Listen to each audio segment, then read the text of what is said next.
Maya po oras kabalen. Kayan may mabilog ang persa ng GNN TV44, pabiela rin makapanahon at lokal istoryang dapat balo, kapamilataning garantisado, kumpleto ang pambalansing informasyon. O rin po rin balitang may kalap ngayon Biyernes, May 30, 2025.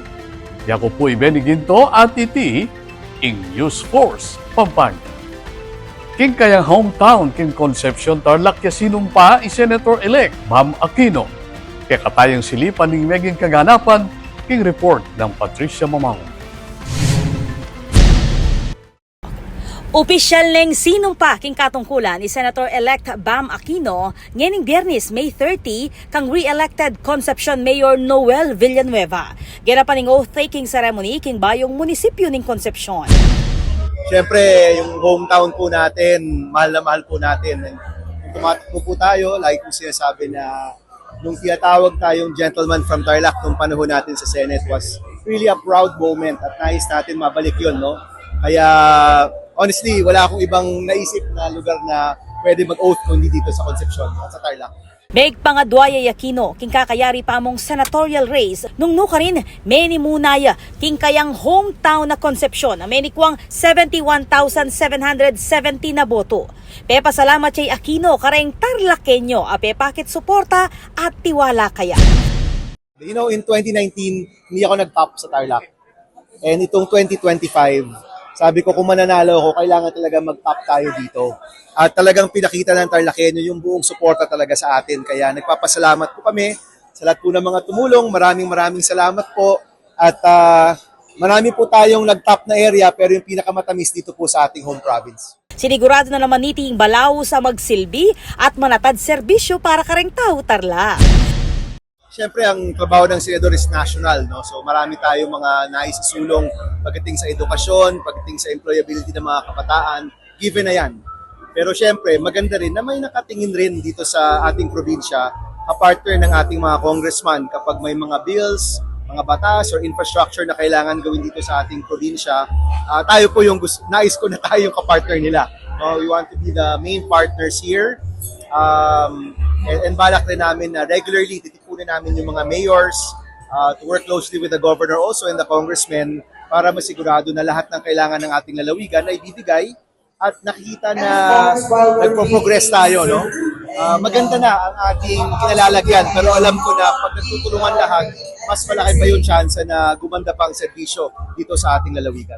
Binida ng Mayor Villanueva na metong kareng megpursigi bang miyangat yaking kampanya at survey i Senator-elect Aquino at kumpiyansa lareting manimunay ang kabalen king eleksyon.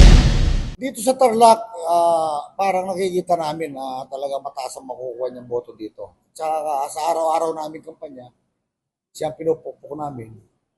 Dahil nga wala siya sa survey, ang kwento na lang yung basta mataas ang boto niya sa Concepcion at sa buong Tarlac.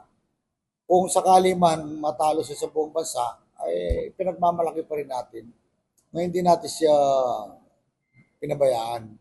Residente Aquino, king barangay San Jose, king Balening Concepcion. Samantala, tinagula naman king oath-taking ceremony, reng opisyalis, iba't kareng niyayaliwang Balen, king lalawigan ng Tarlac. Ako po, Patricia Mamangon para king News Force, Pampanga. Balitang tutuking Balen, susuyo. Tukluking 2,000 night patrollers ang nilarganing Police Regional Office 3 ing Central Luzon. Ayon ang report ng Patricia Mamao. Pakala tiyang Police Regional Office 3 o PRO3 migit a 2,000 night patrollers king Central Luzon bilang parte ng kampanya laban king kriminalidad. Ing takbang iti makatukiya king direktiba ng Presidente Ferdinand Marcos Jr. at utos ng PNP Chief Police General Romel Francisco Marbil. Agpang kang Police Brigadier General Jean Fajardo, Regional Director ng PRO3, kapag nasana niting pasik na nga ng seguridad ay wasan ng krimen at siguraduan ing presensya da rin kapulisan dakwas na kareng matawong lugal. Manibat May 28, dineploy lareng patroller kareng urban centers, kabisera dareng lalawigan, commercial na distrito at transport terminals. Kabilang kareti reng maneuver forces, ibat kareng Police Provincial Office at Regional Mobile Force Battalion. Makatutok lareng night patrol, king pamamiyas seguridad, kareng magbiyahi at maging kareng residente balang bengi.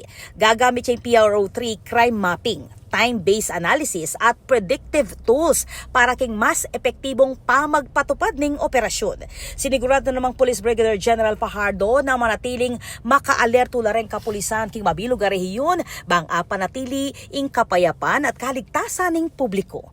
Ako po, Patricia Mamangon para king News Force Pampanga. Balitang tutuking Balen, susuyo.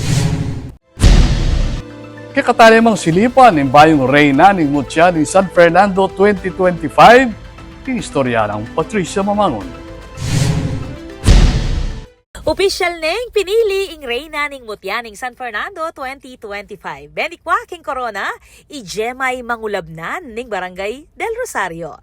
Kay bating pabula na serye dareng aktibidad para king Mutya ning San Fernando 2025, genapan niya yung Coronation Night inyang Webis, May 29 king Heroes Hall. Samantala, kabilang naman kareng sinambuta kandidata dina Angelic Cortez ning Barangay Alasas bilang first runner-up. Second runner-up naman ni Angelino Campo ning Barangay Pandaras. Third runner-up, Emira Faith Alejo ning Telabastagan. At fourth runner-up, Ifreya Chanel Simbulan ning Barangay Kalulot. Metong ya kanong patunay iti, king Leguan at talento dareng Fernandina, apapakit king Pakamal, king Kultura. Ako po, Patricia Mamangon para king News Force Pampanga. Balitang tutuking Balen, susuyo. Atin pa mga paling balita king pamagbalik ng News Force Pampanga.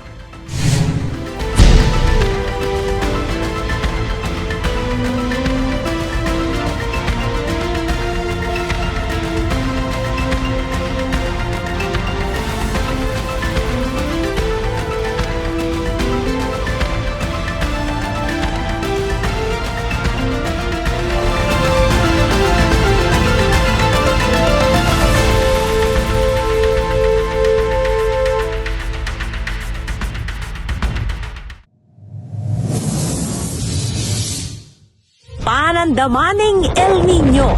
Kuntoro papali o mitatasing temperatura, daragul mo naman ing pamangailangan king kuryente. King daragula demand king kuryente asang kaning paning pamangamit kareng appliances kalupaning aircon, freezer at refrigerator. Asahan tamo naman na siguradong tuki ing kimot ning presyo ning kuryente amani batan king wholesale electricity spot market. Inya naman papaganakan ning Svelapco kareng hanggang consumers ing paniguradong pamagbayo ning konsumo at presyo ning kuryente balang kilowatt hour. Manatiling makayantabe king kaya kaming Facebook page para kareng latest advisory. Beto nga paganaka, ibat king Svelapco.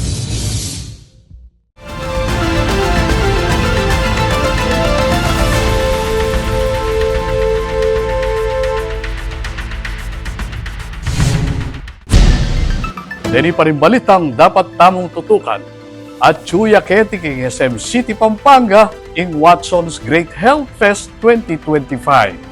Silipan tamo ing Akit Keti king report ng Patricia Mamangon. Hi, this is Patricia Mamangon and today we're kicking off something exciting and super healthy. We are here at the Watson's Great Health Fest 2025 happening right now at SM City Pampanga Event Center.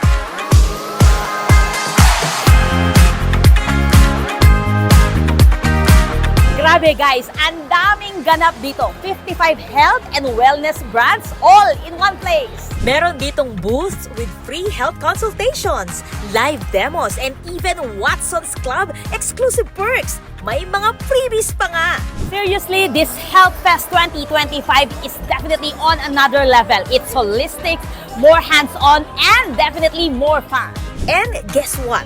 The Health Fest is just getting started. We're bringing all this health and happiness to more cities around the country. Kabalen, this Health Fest is E9 to June 4. Super nice po ng event na to kasi super daming great deals and ang daming discount po ngayon. Kaya mag-download na po kayo ng Watson's app para mas makatipid po kayo pag bumili po kayo sa Watson's. So mark your calendars, tell your friends, and join the movement to live healthier, happier lives with Watson's. This is Patricia Mamangon on the spot.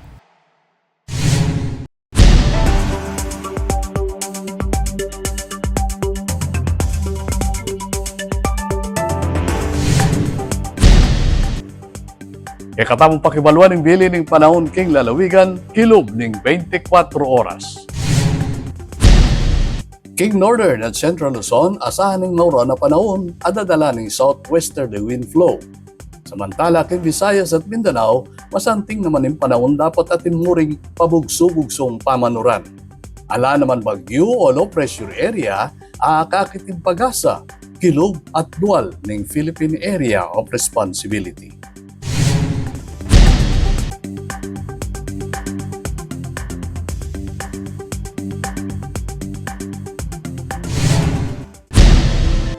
Kabalen maging parti kaking pamagbalita ketiking News Force Pampanga na anumang kaganapan, isyo reklam king kayo lugal, malyari mong ikwento ay sumbong kapamilatan na rin numerong mayakit king kayong screen. Malyari mo namang mag-post ka rin kaming social media accounts. Panalakaran ng News and Public Affairs Team ng GNN TV 44 nga dinan kayong mata sa kalidad ng lokal na pamagbalita bilang panatang serbisyo ka rin sa Blang Kapampangan. I'll venue lang yan ng Biyernes, remekala pa istorya, ketiking probinsya. Yako po'y Beniginto at ini ing News Force Pampanga. Balitang tutu, King Balen. Susunod.